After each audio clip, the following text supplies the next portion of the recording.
नमस्कार, एक बार फिर से आप सभी का बहुत-बहुत स्वागत है class 11th home science chapter 4 में जिसका नाम है संसाधन प्रबंधन। पार्ट 1 ये वीडियो होने वाला है क्योंकि चैप्टर्स थोड़े बड़े हैं तो शायद इसके 2 पार्ट के वीडियो तैयार होंगे। तो आइए पहले पार्ट में हम इसका बात करते हैं सबसे इम्पोर्टेंट पॉइंट्स के बारे में जिसमें सबसे पहले हमें जानना है संसाधन किसे कहते हैं? संसाधन क्या होता है? तो देखिए संसाधन वह होते हैं जिनका हम किसी क्रियाकलाप कहने का मतलब है किसी भी काम में उपयोग करते हैं, यूज में लेते हैं। ये हमें लक्ष्य प्राप्ति में सहायता करते हैं, किसी काम को पूरी रूप से करने में संसाधन हमारी मदद करते हैं। तो अगर साधारण शब्दों में कहें तो संसाधन वह होते हैं जिनका हम किसी क्रियाकलाप के दौरान उपयोग करते हैं, मतलब किसी भी काम के दौरान जिन चीजों का उपयोग हम करते हैं क्या कहलाता है? संसाधन कहलाता है। ताकि अपने लक्ष्यों को प्राप्त किया जा सके, जो भी हम अपने कामों को लक्ष्य रखते हैं, प्राप्त करने के लिए जिन चीजों का उपयोग किया जाता है, संसाधन कहलाता है।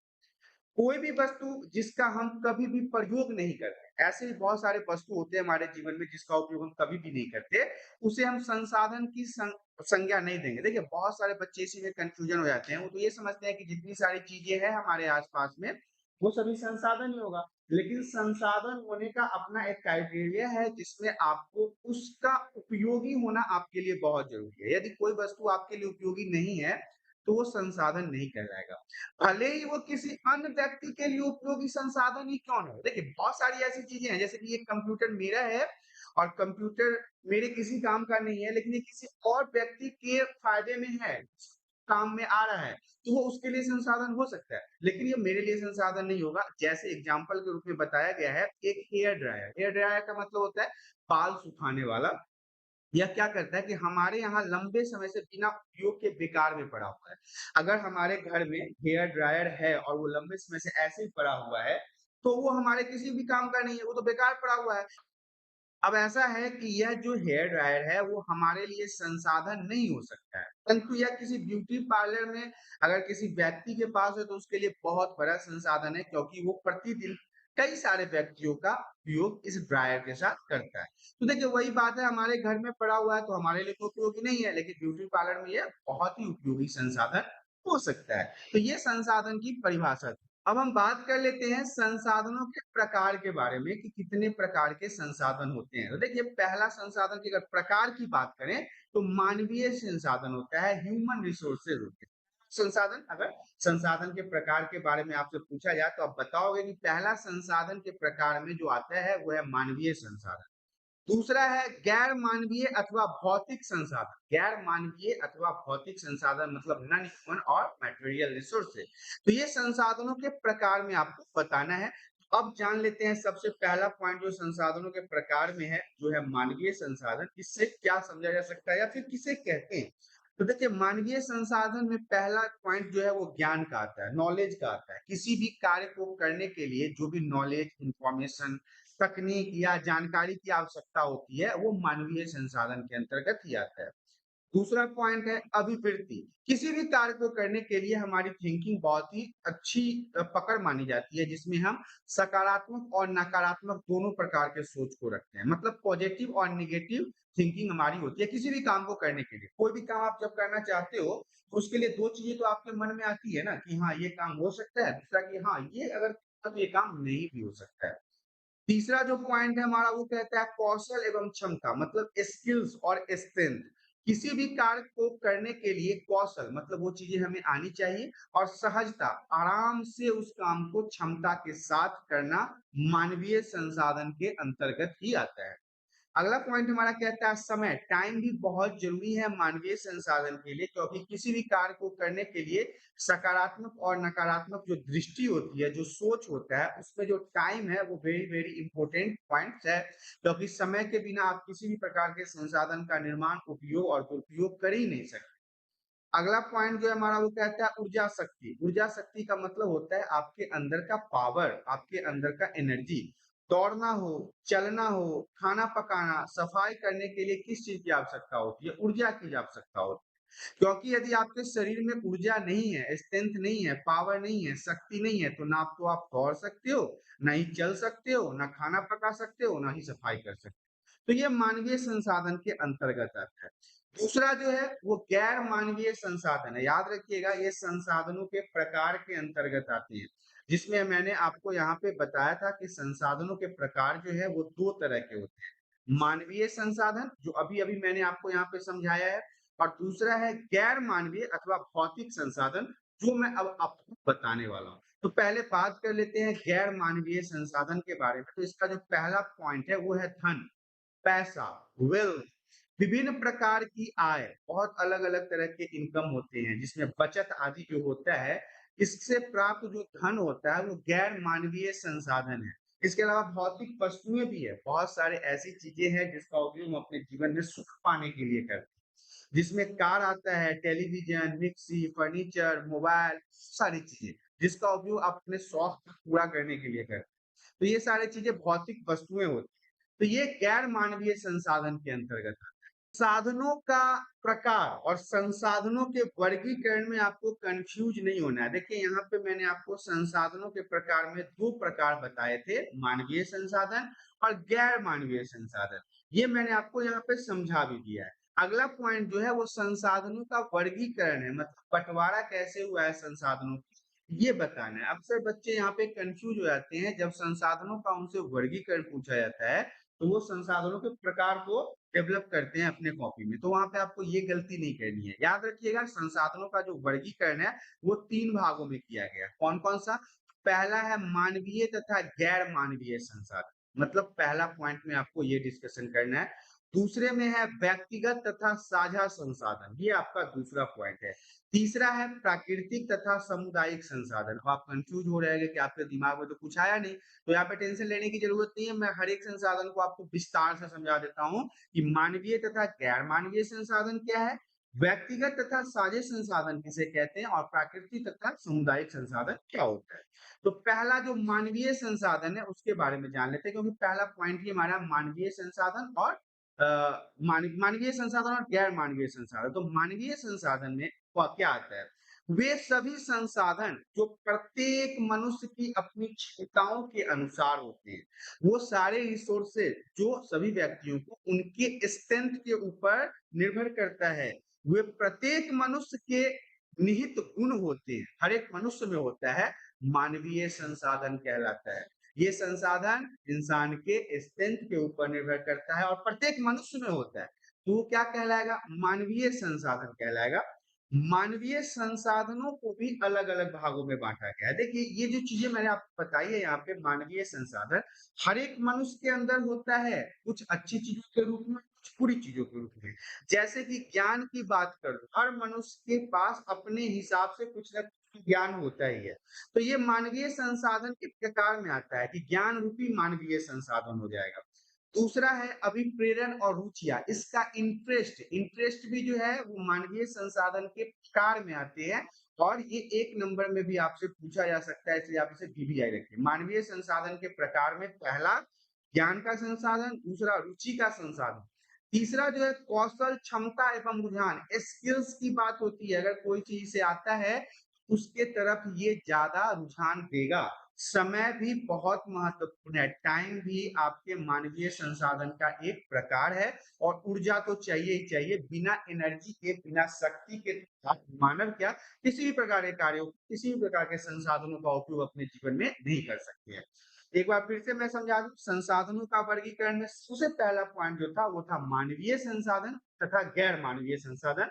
तो मानवीय संसाधन भी आपको यहाँ पे समझ में आ गया, इसको कितने प्रकार में बाँटा गया है वो भी समझ में आ गया। अगला जो पॉइंट है वो है गैर मानवीय संसाधन, क्योंकि यहाँ पे आपने देखा था कि मानवीय संसाधन के बाद तथा के साथ गैर मानवीय संसाधन लिखा हुआ है। तो हम गैर मानवीय संसाधन के बारे में जान लेते हैं। भौतिक संसाधन भी होते हैं, गैर मानवीय संसाधन को ही हम भौतिक संसाधन भी कहते हैं। आपको बता दूं कि भौतिक संसाधन वे संसाधन होते हैं जिसे मानवीय संसाधनों की सहायता से क्रय किया जा सकता है, खरीदा जा सकता है, प्राप्त किया जा सकता है। लक्ष्यों की प्राप्ति के लिए भौतिक संसाधन जो होते हैं वो मानवीय संसाधनों की सहायता करते हैं। देखिए गैर मानवीय संसाधन को ही हम भौतिक संसाधन कहते हैं। इसे खरीदा जा सकता है। मानवीय संसाधनों की सहायता के लिए इसे हम प्राप्त कर सकते हैं, अपने लक्ष्य की प्राप्ति करने के लिए इसे प्राप्त कर सकते हैं। और ये हमेशा मानवीय संसाधनों की सहायता करता है। इंसान को शिक्षा चाहिए। मैंने अभी आप पीछे वाले स्लाइड में बताया था यहाँ पे कि अब जैसे कि यहाँ पे आप देखिए कि मानवीय संसाधन को बांटा गया जिसमें ज्ञान सबसे पहले नंबर पे है। तो ज्ञान के लिए क्या चाहिए? आपको लैपटॉप चाहिए, कंप्यूटर चाहिए, मोबाइल चाहिए, इंटरनेट चाहिए। तो ये सारी चीजें जो है ये यहाँ पे गैर मानवीय संसाधन में और ये क्या करते हैं? मानवीय संसाधन का मदद करता है। अब हम आपको गैर मानवीय संसाधन में प्रमुख भौतिक संसाधनों के बारे में बता देते हैं, जिसमें पैसा जो है वो नंबर 1 पे वेरी वेरी इम्पोर्टेंट है। और दूसरा भौतिक वस्तुएं हैं जिसमें laptop, computer, motorcycle, helicopter, train, बस इत्यादि सारी चीजों को आप संलग्न कर सकते हैं। तो ये भौतिक प्रमुख भौतिक संसाधन के रूप में जाना जाता है। लेकिन सबसे इम्पोर्टेंट यहाँ पे देख लीजिए, धन है, पैसा है तो सब कुछ है। पैसा इज वेरी इंपॉर्टेंट। तो हम बात कर लेते हैं व्यक्तिगत तथा साझे संसाधन की। देखिए संसाधन चाहे जो भी हो, अर्थात मानवीय हो या गैर मानवीय, वो निम्न में से किसी एक प्रकार के तो होते ही हैं। अब वो क्या है? या तो वो व्यक्तिगत संसाधन हो या फिर वो साझा संसाधन हो। संसाधन जैसे कि बहुत इंपॉर्टेंट लाइन में इन्होंने कहा कि संसाधन चाहे जो भी हो, जैसे कि वो मानवीय संसाधन हो या गैर मानवीय संसाधन, इससे हमें मतलब नहीं है। वो इन दोनों प्रकार में से किसी एक प्रकार से रिलेशन जरूर रखेंगे, जिसमें पहला है व्यक्तिगत संसाधन और दूसरा है साझा संसाधन। बात कर लेते हैं प्राकृतिक तथा सामुदायिक संसाधन के बारे में। देखिए पहला जो है वो है प्राकृतिक संसाधन। भी आई है आपके एग्जाम के लिए। प्राकृतिक संसाधन किसे कहते हैं? तो प्राकृतिक संसाधनों का तात्पर्य अर्थात मतलब उन संसाधनों से है, रिसोर्सेस से है, जो हमें प्रकृति द्वारा प्रदान किया जाता है, या फिर आप कहिए जो हमें भगवान ने दिया है। क्योंकि जो भगवान ने दिया है वही यहाँ पे आप प्रकृति कह के बताया जा रहा है। तो जो प्रकृति ने दिया, जो भगवान ने दिया, वो संसाधन से प्राकृतिक संसाधन कहलाएगा। तथा इन सभी के ये जो है संसाधन वो किसी एक व्यक्ति, एक समाज या एक जाति के लिए नहीं है, या एक देश के लिए नहीं है, एक राष्ट्र के लिए नहीं है, एक किसी खास समूह के लिए ना होकर के दुनिया में होने वाले सभी लोगों के लिए होता है। मतलब व्यापक रूप से उपलब्ध है। जैसे कि कोई ये नहीं कह सकता कि बारिश का जल पे सिर्फ उसका हक है, पहाड़ों पे उसका हक है, हवा पे उसका हक है इत्यादि। तो ये सारी चीजें जो है वो प्राकृतिक संसाधन कहलाता है। पर्यावरण की सुरक्षा हेतु इनका विवेक उपयोग भी जरूरी है। ये नहीं कि हम ज्यादा से ज्यादा पानी का दुरुपयोग करें, हवा का दुरुपयोग करें, पहाड़ों को हटा दें। तो ये सब चीज अपने विवेकपूर्ण मतलब अपने समझ के हिसाब से उपयोग करना चाहिए, क्योंकि यदि हम इनका ज्यादा उपयोग दुरुपयोग करेंगे तो ये हमारे लिए मुश्किल का समय भी उत्पन्न कर सकता है। दूसरा जो है वो है हमारा सामुदायिक संसाधन। देखिए सामुदायिक संसाधन समुदाय अथवा सरकार द्वारा प्रदान की गई वे सुविधाएं होती हैं। समझिएगा बात को। यहाँ पे हमने प्राकृतिक संसाधन के बारे में बात किया जो प्रकृति ने अर्थात भगवान ने दिया। सामुदायिक संसाधन सरकार द्वारा या फिर किसी समुदाय द्वारा जो दी जाती है उसे हम सामुदायिक संसाधन कहते हैं, जो सभी नागरिकों के प्रयोग के लिए उपलब्ध कराई जाती है। सामुदायिक सुविधाएं मानवीय तथा गैर मानवीय भी हो सकती है। जैसे कि सुलभ शौचालय अगर सरकार ने बनवाया तो उसमें कोई एक व्यक्ति ये नहीं कह सकता कि सिर्फ हम जाके करेंगे, उसमें हर व्यक्ति जाके कर सकता है। तो ये सारी चीजें जो है वो या तो सरकार या फिर समुदाय उपलब्ध करवाती है। इसमें क्या होता है, इसके लिए अलग से धन व्यय नहीं करना पड़ता, पैसे नहीं देने पड़ते। आप आस-पास में कहीं भी एक ऐसे शौचालय या फिर ऐसे लाइब्रेरी या फिर ऐसे चापाकल या कुआँ देखोगे जो सरकार ने लगवाया हो, तो वहाँ से आप फ्री ऑफ कॉस्ट पानी पी सकते हो। आपको उसके लिए किसी भी प्रकार के पैसे देने की आवश्यकता नहीं पड़ती है। तो ये था प्राकृतिक तथा सामुदायिक संसाधन। ये उदाहरण को जान लेते हैं। देखिए सरकारी अस्पताल में डॉक्टर, स्कूल, बाजार, पानी, बिजली, सड़कें, सरकारी या सामुदायिक अस्पताल, पुस्तकालय, पार्क आदि जो है इसके अच्छे उदाहरण हैं, क्योंकि यहाँ पे जाने पे आपको किसी भी प्रकार के पैसे देने की आवश्यकता नहीं होती। विभिन्न प्रकार की जो सामुदायिक सुविधाएं दी जाती है किसी भी परिवार या किसी व्यक्ति के लिए बहुत ही लाभकारी सिद्ध हो सकता है। इसलिए प्रत्येक व्यक्ति को इन संसाधनों का इष्टतम उपयोग का प्रयास करना चाहिए। मतलब जब जरूरी हो तभी उपयोग करें इसका। इसके रख रखाव के प्रति अपनी जिम्मेदारी का निर्वहन करना चाहिए, क्योंकि ये सारी चीजें जो है वो सरकार या फिर समुदाय के द्वारा प्रदान की जाती है। तो जब जरूरी हो तभी आप इन सब चीजों का उपयोग करें। तो हम जान लेते हैं कि संसाधनों की विशेषताएं क्या होती है। तो संसाधनों की विशेषताओं को भी अलग अलग प्रकार में बांटा गया है, जिसमें पहले नंबर पर आता है उपयोगिता। ये भी आपके सिलेबस में इस बार जोड़ा गया है। अब हम उपयोगिता के बारे में जान लेते हैं। संसाधन की उपयोगिता उसकी सबसे महत्वपूर्ण विशेषता है। आप किसी भी रिसोर्स का कैसा उपयोग करते हो, यही उसका सबसे इम्पोर्टेंट विशेषता है। संसाधन की उपयोगिता से तात्पर्य किसी भी संसाधन की लक्ष्य प्राप्ति में कितना महत्वपूर्ण अथवा उपयोगी है। हालांकि संसाधन की उपयोगिता लक्ष्य और परिस्थिति पर भी निर्भर करता है। कौन से समय में किस प्रकार का संसाधन हमारे किस उपयोग में आ जाए, ये एट ए टाइम भी कभी-कभी निर्भर करता है, उसके स्थिति पर निर्भर करता है, उसके उपयोग पर निर्भर करता है। जैसे उदाहरण के रूप में आप समझ लीजिए, आसानी से समझ में आ जाएगा।